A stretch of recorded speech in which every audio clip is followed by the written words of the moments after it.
Bir kasbdosh ukamiz yaxshi ishga qo'l urgan ekan. Xudo xolasa biz ham shunga sherik bo'laylik deb shu ishni boshladik. Barchalarga assalomu alaykum.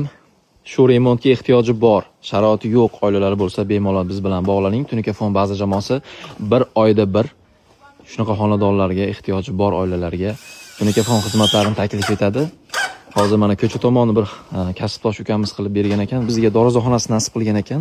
Xudo xolasa shu dorizaxonasiga shu uyga yarashadigan qilib chiroyli tunikafonlarimizni qilib beramiz.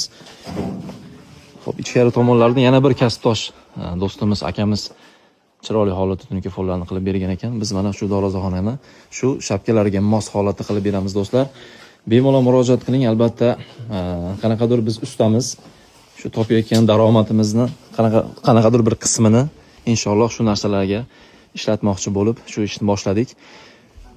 Shu nomerlar qoldirib qo'yamiz. Ehtiyoji bor oilalar bemalol murojaat qilishi mumkin. Sog' bo'linglar, salomat bo'linglar.